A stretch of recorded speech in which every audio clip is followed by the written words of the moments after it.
चिरां जिल्लानि एक्स-एनडिबि इउनिट फ्रुमा दिनै हाग्रामा दालांनि साखाथियाव एनडिबिनि गायसनगिरि रन्जन दैमारी बिथांखौ थाबैनो उदां अख्राङाव लाबोनांगौनि दाबि दैखांदों आरो गोबां दाबि खालामनायजों लोगोसे भारतनि गाहाय मन्त्रि नरेन्द्र मदि बिथांनोबो रन्जन दैमारी बिथांखौ जेलनिफ्राय उदां खालामनांगौनि मेम'रेन्डाम गथायदों।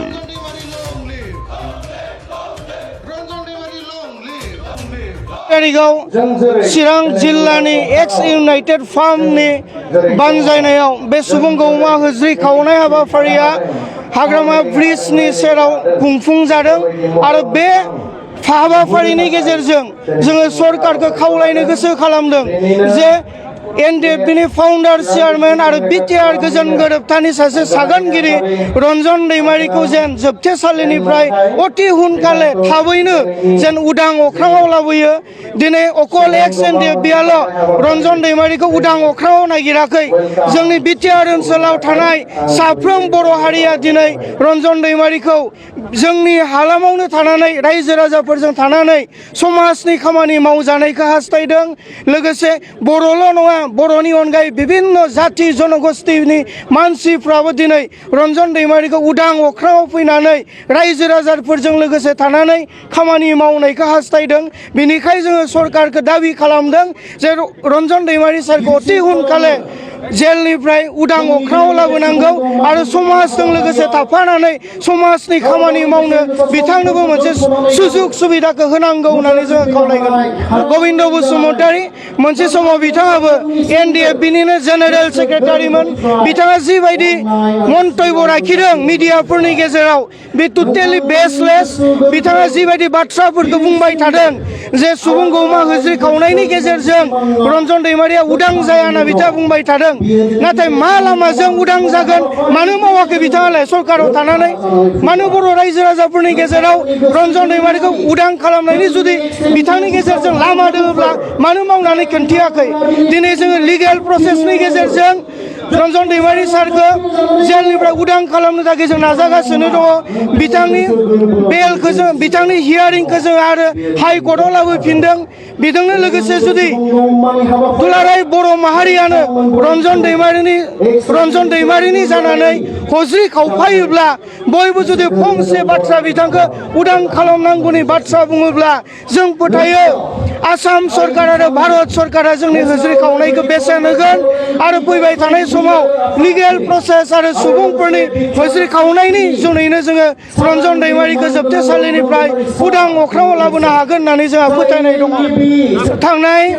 18 तारिखआव क'क्राझार जिल्लायाव जि सानै व्यक्तिखौ इनकाउन्टार खालामबाय, फेक इनकाउन्टार खालामबाय, बिथांमोनाबो जाथिनि थाखाय सेक्रिफाइस खालामनो ओंखारबोनाय बारग' एनडिएफबिमोन। नाथाय बिथांमोनखौ हमना लाना थांनानै दाय गैयाब्लाबो फेक इनकाउन्टार खालामदों। बेखौ जोङो सोंखारियो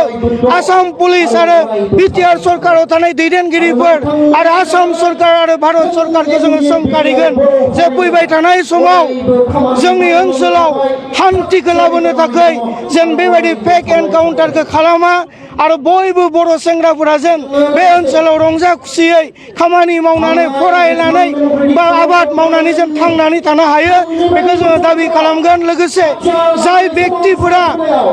फेक इनकाउन्टारखौ खालामबाय बिथांमोनखौ थाबैनो इनकुवारि खालामनानै साजा होनांगौ आरो जि इउएलबि होननाय मोनसे हाथियार लाग्रा संगठन गठन खालामदों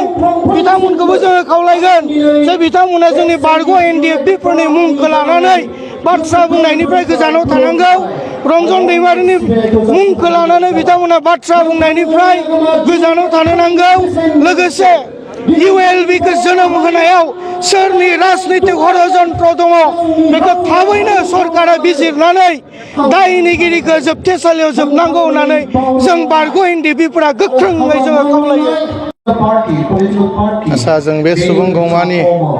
गेजेरजों बेखौनो जोङो फोरमायनो सानदों बा मिथिहोनो लुबैदों जे जोंनि बयबो मिथियो एनडिएफबिनि गायसनगिरि आफादगिरि डिआर नाब्ला लोगोसे बिटिआर एकर्डनि सागानगिरि बिथाङा सासे सान्थिनि सुक्तियाव बिथाङा सागानगिरि जानानैबो दिनै बिथांखौ जोबथेसालियाव फिनलांफिनबाय बेनि थाखाय जोङो दिनै खुद्रिखाङो आरो जोंहा दिनै सासे फाउन्डार गैयैयाव जोंहा टेकनिकेलि माखासे खामानि मावनायाव आरो जोंनि सेंग्राफोरखौ कन्ट्रल खालामनायाव जोंहा गोबांथार बेले बेजे जानानै फैबाय थादों बिथां गैयैनि थाखायनो दिनैसिम जोंनिया रिहेबिलिटेसना दासिमबो जानानै फैयाखै दिनैसिम गोबां आद्रा दङ लोगोसे जाय बिथांमोना मुंख्लं जालांबाय बिथांमोननि नामाव जि होनो गोनां एबा मोननो गोनां जों रायलायखानाय बेबो दिनैसिम प्रसेस जेबो जायाखै बेनिखायनो जों लुबैदों रन्जन दैमारि बिथां एबा रन्जन दैमारि सार बिथां गयोब्लासो बेफोर खामानिया थाबैनो जागोन होननानै जों आसा खालामदों बेनिखायनो जोंनो रन्जन दैमारि सारखौ थाबैनो नांगौ बेजों मा रोखोमै बख'यो बख'वा बेखौ जोंहा बुंनांगौ गैया जोङो बिथांखौ थाबैनो नांगौ दिनै नोंथांमोना नुदों जे थांनाय 27 जानुवारि 2020 सनाव एनडिएफबिनि मोनब्रै हान्जा इउबिपिअ आरो दुलाराय बर' फरायसा आफाद लोगोसे आसाम सोरखार भारत सोरखारजों जि गोजोननि गोरोबथा जानानै थांबाय जायखौ जों बिटिआर गोरोबथा होननानै मिथियो बे गोरोबथानि उनावबो दिनै बर'फ्रा आरोबाव खनसे आन्दोलन खालामफिननो गोनां जानाया जोबोद दुखुनांथाव जों बयबो मिथियो जे बर'फ्रा आन्दोलन खालामालासेनो जों जेबो मोनाखै दिनै जों बर'फ्रा माबा मोनसे मोजां अबस्थायाव थांनानै थानायनि बेबस्थाखौ मोन्दों होनोब्ला जोङो 50-60 बोसोर आन्दोलन खालामनानैसो जों मोनखादों गतिके दिनै बे आन्दोलन खालामै बे थांनाय 2020 सननि 27 जानुवारियाव मोनसे गोजोन गोरोबथा जालांनायनि उनावबो एनडिएफबिजों बे सुक्तिया जानायनि उनावबो दिनै एनडिएफबिनि गायसनगिरि आफादगिरि रन्जन दैमारि बिथाङाबो सासे बे सुक्तिनिनो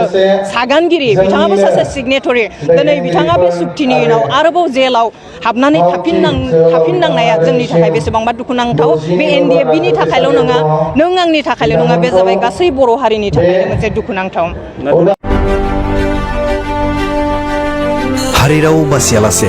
राजखान्थि रांखान्थि अरायबो उदां आरो सैथो खौरां नोंथांजों लोगोसे बड'लेण्ड बुब्लिखौ फल' खालाम।